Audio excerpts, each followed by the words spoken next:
કાંઈ નહીં. લાય માવો ખબર હવે માવા ઊંઘવાના હે, ખાવાના નથી. હવે રાજકોટમાં છે ને, જો આજના ન્યૂઝ જો તને બતાવું. हमारे यहाँ ऐसा ही होता है। खाओ माँ कसम। જો શું લખ્યું છે, રાજકોટમાં ફાકીના ભાવ 30 થી 35 રૂપિયા. સમજી ગયો?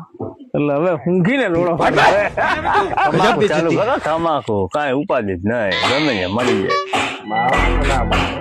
ના મગાય તો શું કરવાનું? ઊંઘવાનું. ઊંઘવાનું. હવે હે ને કાચી દેશી જ ખાવાના. કાચી દેશી. પાવલીમાં લીંબુ વાત. જય જવાન જય કિસાન.